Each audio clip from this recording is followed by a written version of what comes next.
نور المصطفى نور المصطفى ملأ الأكوان ملأ الأكوان. اللهم صل وسلم وصلاة وتسليم على نبينا محمد الرؤوف الرحيم. اللهم صل وسلم وبارك عليه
Allah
اللهم صل وسلم وبارك عليه وعلى آله.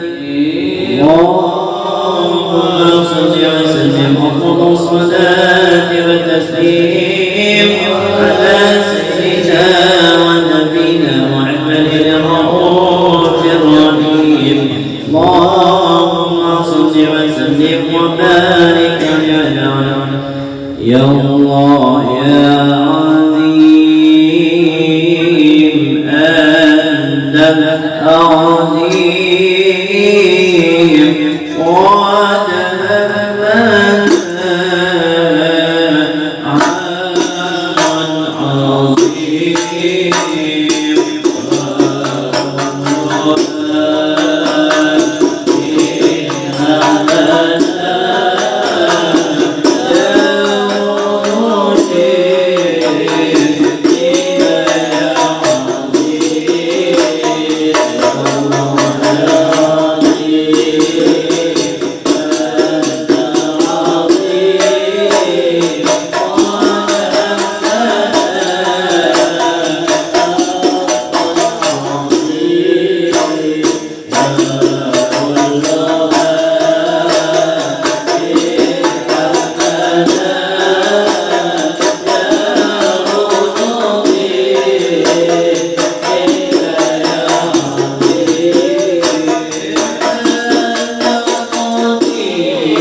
Bismillahirrahmanirrahim. Subhanaka la ilma lana illa ma 'allamtana innaka antal alimul hakim wa la hawla wa la quwwata illa billahil 'aliyyil 'azhim. Bismillahirrahmanirrahim. Rabbi shrah li sadri wa yassir li amri wa hlul 'uqdatam min lisani yafqahu qawli. Qala musannif rahimahullahu ta'ala fi dzalil. Kemudian kalimatnya yaitu peraturan wudhu. Kalau kita hendak mengerjakan sembahyang lebih dahulu wajib bersyukur dengan berwudhu atau bertayamum bagi yang ada sebab. Kemudian ini adalah syarat sah daripada berwudhu. Yang pertama adalah Islam. Jadi orang yang berwudhu itu harus beragama Islam. Kemudian yang kedua mumayyiz. Mumayyiz ini artinya dapat membedakan antara baik dan buruk. Kemudian yang ketiga adalah tahu akan rukun dan cara-cara daripada wudhu tadi. Kemudian yang keempat adalah membedakan yang mana yang fardu dan yang mana yang sunnah daripada wudhu itu tadi. Kemudian yang kelima, air yang suci lagi mensucikan. Kemudian yang keenam, melakukan air atas anggota yang dibasuh atau menyampaikan air atas anggota yang dibasuh atau anggota dikatakan juga anggota wudhu. Kemudian wudhu tidak ada di anggota wudhu sesuatu yang mengubah air. Semisal ada najis dulu di awal, itu yang merubah air. Kemudian yang ke-8, tidak ada sesuatu yang menegah sampainya air ke kulit, seperti halnya ada cat misalnya di awal atau ada bekas tinta itu termasuk daripada menegah air untuk sampai ke kulit. Jadi sebelumnya harus dibersihkan terlebih dahulu. Kemudian yang ke-9, masuk waktu bagi orang yang senantiasa berhadas. Kemudian yang ke-10, walam, yakni beraturan atau tertib bagi orang yang senantiasa berhadas. Kemudian lanjutannya adalah rukun daripada wudu, yaitu 6 perkara. Yang pertama adalah niat yang mengerjakan fardu daripada wudu. Waktu membasuh satu suku daripada muka seperti sahajaku berwudu fardu karena Allah Ta'ala, atau sengajaku mengangkatkan hadas kecil fardu karena Allah Ta'ala. Lafaz niatnya nawaitu wudu'a fadlillahi ta'ala, atau nawaitu raf'al hadas asghar fadlillahi ta'ala. Jadi rukun daripada wudu ini ada 6, dan rukun ini harus diketahui karena termasuk daripada syarat sah daripada wudu. Dan rukun ini wajib dikerjakan karena rukun ini adalah wajib. Jadi yang pertama adalah niat, dan yang dimaksud dengan niat bukan nawaitu wudu'a, itu adalah lafaz daripada niat, atau yang kita keluarkan dari mulut itu adalah lafaz, dan itu hukumnya sunnah. Yang dimaksud niat yang wajib ini adalah yang di dalam hati. Jadi ketika air kita pada saat berwudu, air itu kita tanai, kemudian kita sampai kepada muka, itulah waktu berniat, dan niat itu letaknya bukan ucapkan tapi di dalam hati. Jadi yang dimaksud niat yang wajib atau niat yang dimaksud rukun itu bukan niat yang kita lafazkan nawaitu wudu'a lillahi ta'ala atau nawaitu raf'al hadasil asghar fadlillahi ta'ala. Yang dimaksud niat adalah yang di dalam hati, dan waktunya pada saat air sampai kepada muka. Disitulah waktu untuk berniat. Jadi apabila kita cuma menyampaikan membaca lafaz niat, tapi pada saat air ini sampai ke muka, kita kadang membaca itu dalam hati, wudunya kada sah karena lepas daripada rukun. Jadi waktu berniat itu pada saat air sampai ke muka, kemudian di dalam hati sengaja berwudu karena Allah Ta'ala, atau sengaja berwudu fardu karena Allah Ta'ala. Itu yang dimaksud dengan yang rukun tadi. Kalau yang kita ucapkan, misalnya nawaitu wudu'a lillahi ta'ala atau nawaitu wudu'a fadlillahi ta'ala, itu adalah nafasnya, dan itu hukumnya sunnah, dan itu rukun. Niat tadi yang dimaksud. Jadi lapas niatnya adalah nawaitu wudu'a fadlillahi ta'ala yang dibaca sebelum kita mengangkatkan air ke muka. Kemudian pada saat air sampai ke muka, itu kita membaca niat di dalam hati, sengaja aku berwudu fardu karena Allah Ta'ala, dan itu letaknya di dalam hati. Kemudian yang kedua adalah membasuh muka. Batas muka yang wajib dibasuh melalui tempat kebiasaan, tempat rambut kepala. Nih, tempat rambut kepala sampai bawah dada. Ini adalah anggota wudu muka. Dan lebarnya antara pasak telinga kiri dan kanan. Jadi yang dimaksud dengan anggota wudu muka adalah ini harus terkena air pada saat kita membasuh muka, jangan sampai tertinggal. Jadi apabila ada cap ataupun ada sesuatu yang kadang menyampaikan air ke muka, itu dibersihkan terlebih dahulu karena bisa mengolah wudu tadi ke dasar. Kemudian yang kedua adalah membasuh tangan keduanya melalui ujung jari sampai daripada siku. Kalau tangan yang dimaksud dengan anggota wudhunya adalah daripada ujung jari sampai dengan siku, tapi sebenarnya melebihi daripada siku. Kemudian yang keempat, menyapu sebagian daripada kepala. Jadi menyapu sebagian daripada kepala. Kemudian yang keenam, membasuh kaki keduanya hingga mata kaki. Yang keenam, tertib, artinya menurut aturan. Tadinya adalah sunnah membasuh berkumur-kumur, memasukkan air ke hidung itu adalah sunnah. Yang wajib, yang niat membasuh muka, kemudian membasuh tangan, kedua tangan, menyapu sebagian daripada kepala, membasuh kaki keduanya hingga mata kaki, dan tertib atau berurutan, artinya kada boleh tertukar. Misalnya muka dianggap nomor 3, kemudian tangan nomor 2, betis nomor 4. Tuh. Jadi harus tertib. Kalau ada berurutan atau ada tertib, maka sah. Jadi semisal berwudu, ini sunnah membasuh tangan sebelumnya, membaca bismillah itu sunnah. Kemudian memasukkan air ke dalam hidung sunnah, berkumur-kumur itu sunnah.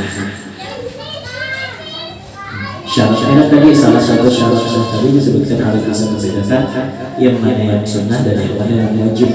Yang tadi itu sebenarnya sunnah, membasuh tangannya juga sunnah. Kemudian wajibnya dimulai pas kita membasuh berniat. Jadi misalnya di sini salam kita berniat. Sebelumnya membaca lafaz biasa masuk dari sunnah. Yang tadi nawaitu berdoa fadlillahi ta'ala atau nawaitu akal hadas al-asghar fadlillahi ta'ala. Kemudian baik kita sampai ke muha. Pada saat baik sampai ke muha, di dalam hati kita berair sengaja untuk mengerjakan wudhu untuk fardu karena Allah Ta'ala, atau sengaja wudhu untuk fardu karena Allah Ta'ala. Itu yang dimaksud dengan rukunnya yang di dalam hati tadi yang wajib. Jadi itu yang harus dilaksanakan. Tapi lapas jangan ditinggalkan karena itu termasuk daripada sunnah. Kemudian sunnah ini dikatakan anggota daripada muhatab yang wajib untuk dibasuh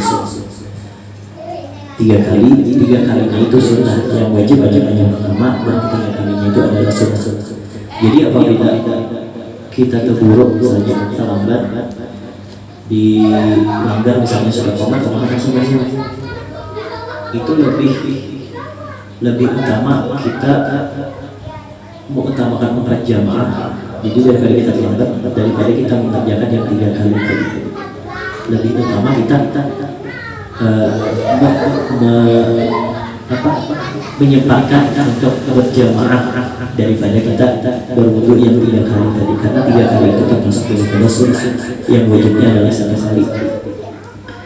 Setelah membasuh muka sebanyak 3 kali, ditanai dulu bajunya, kemudian yang wajib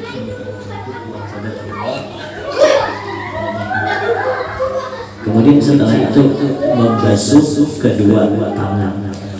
Membasuh kedua tangan adalah yang wajib daripada ujung jari sampai dengan siku. Basuh. Dan ini kalau yang diajarkan, kalau abah biasa mengajarkan ini harus baju itu dari atas ke bawah, kada boleh kita begini. Karena baju yang di atas ini sampai ke bawah ini bisa dikatakan dari mustahil. Jadi harus dari atas, dari atas kita. Kada boleh kita begini. Baju yang dari atas ke bawah kita sampai lagi itu mustahil. Dan sunnah melebihi daripada siku, karena ini bisa menjadi sanksi di akhir sebanyak 3 kali. Yang di kiri sama. Kemudian membasuh kepala, di sini menyapu daripada sebagian kepala.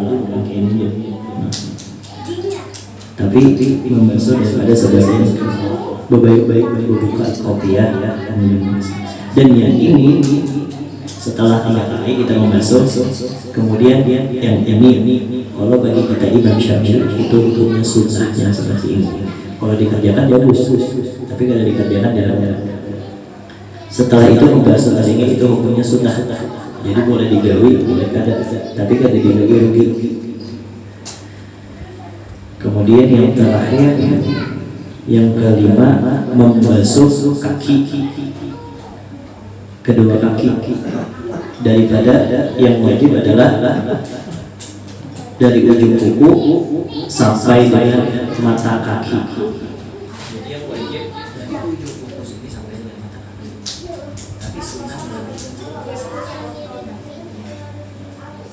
sela-selanya diperhatikan karena ini takutnya ada sampai banyak, dan apabila ada kulit yang harus kami lebih ditutup supaya banyak itu masuk. Karena ditakutkan kalau saat adanya kulit itu harus menyampaikan, harus dibikin lebih. Kalau di dalam tadi itu dikatakan harus lebih dibikin. Kalau misalnya ada atau kuku kita apa yang jadi itu tadi.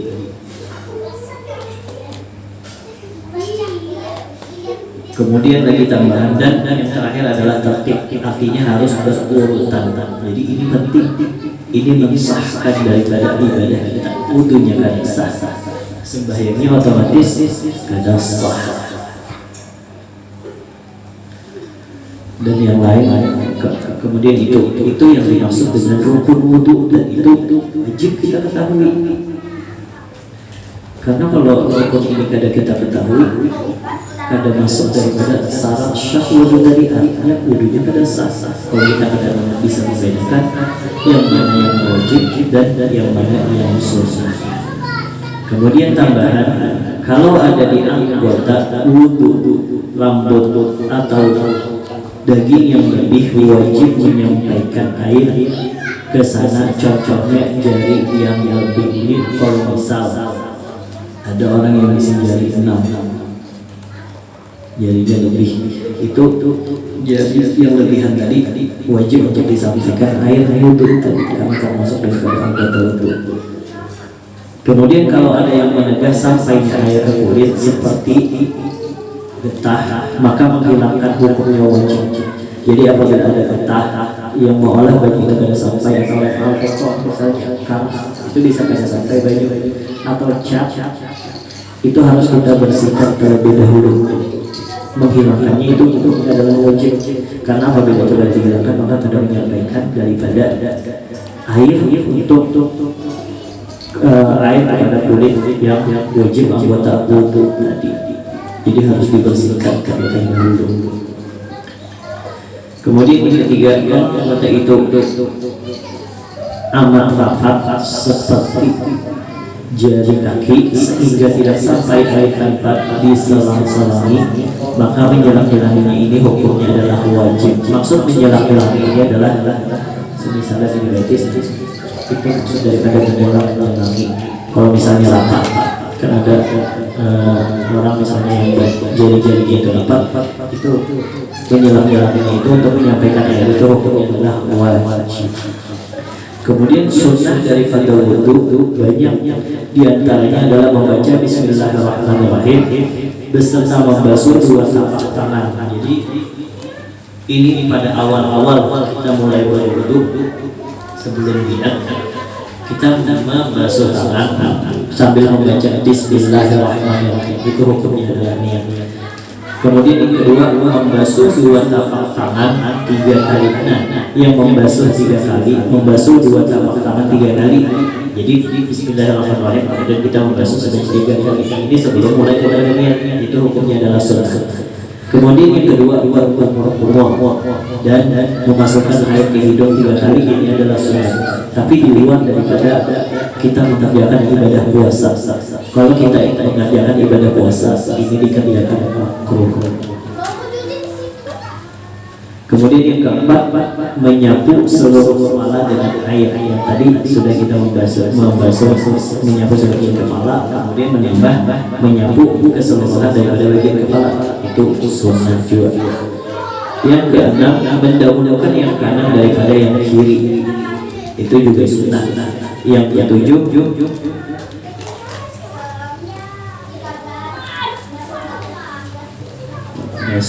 membasuh dan menyapu sebanyak 3 kali.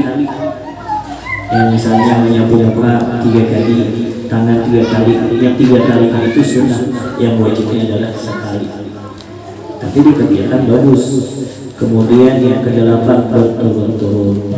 Yang ke-9, membaca doa setelah selesai berwudu beserta mengangkat 2 tangan dan menghadap kiblat seperti asyhadu an la ilaha illallah wahdahu la syarika lah wa asyhadu anna muhammadan abduhu wa rasuluh. Allahumma ja'alni minat tawwabin wa ja'alni minal mutatahhirin wa ja'alni min ibadikas shalihin. Ini doa setelah berwudu hukumnya adalah sunnah. Tapi sunnah berarti boleh ditinggalkan, tapi jangan sampai ditinggalkan, karena ditinggalkan adalah rugi. Sunnahnya itu setelah selesai berwudu kita berdoa menghadap kiblat, kemudian tangan ke atas dan mata ke atas, sunnahnya seperti itu. Kita membaca doa tadi, asyhadu an la ilaha illallah wa asyhadu anna muhammadan abduhu wa rasuluh. Allahumma ja'alni minat tawwabin wa ja'alni minal mutatahhirin wa ja'alni min ibadikas shalihin. Kemudian di sini kita cuma ada tambahan lain. Setelah kita berwudu kita percikan bajunya, itu hukumnya adalah makruh. Kemudian setelah berwudu, wudunya itu diulang, hukumnya adalah makruh. Kemudian pembatal daripada wudu, keluar sesuatu daripada kubur atau kubur kecuali mani.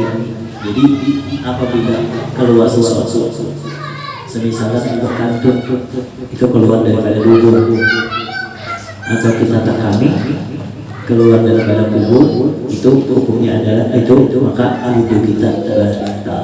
Jadi otomatis harus berwudhu kembali. Kemudian yang kedua, tidur yang tidak tetap tempat duduknya, itu batal berwudu. Tapi apabila kita tidur itu duduknya itu tetap, itu ada batal. Yang dimaksud duduknya itu ada tetap, semisalnya kita pada saat kita berduduk ini, kebanyakan ini sebelum Jumat kita berduduk ini kemudian terguling, tapi duduk kita tidak ada, kita tetap ada guling itu tetap, maka itu ada batal. Tapi misalnya kita udah berputar, apalagi sakit sahabat, kalau berapa otomatis sudah pasti batal. Tidur. Kemudian yang ketiga, hilang ingatan sebab gila, mabuk dan pingsan, itu juga membatalkan daripada wudu. Yang keempat, tersentuh kulit laki-laki dengan kulit perempuan yang boleh kawin atau bukan mahram. Maksudnya yang boleh kawin, semisalnya sepupu sekali itu boleh kawin, berarti kita bersentuhan dengan sepupu sekali itu batal wudu kita. Kemudian kalau mintuha ini sama dengan orang tua kita, jadi kadang-kadang batal wudu dengan mintuha ataupun dengan minantu, itu kadang batal wudu. Tapi kalau dengan marina bini, semisalnya marina bini mintuha lambung, itu batal wudu kita. Kemudian dengan anak tiri juga batal, bisa batal wudu kita. Dengan kemanakan itu kada. Tapi kemanakan yang memang misalnya anak daripada adik kita atau anak daripada kakak kita. Tapi kalau kemanakan daripada bini kita itu batal. Jadi itu maksud yang boleh kawin, yang itu boleh kawin sepupu sekali itu termasuk. Tapi mintuha itu ada batal, minantu juga ada batal, nenek sama itu ada batal, anak kada batal juga dengan orang tua.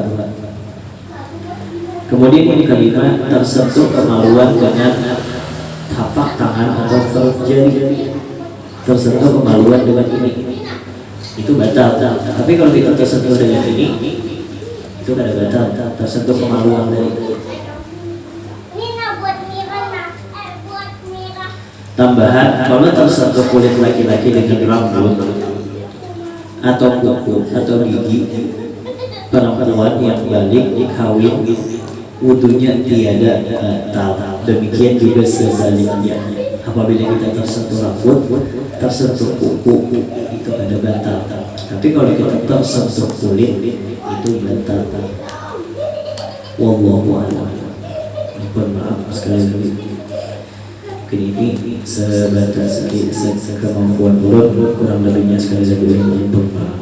Oke. Wallahu a'lam. Al-Fatihah.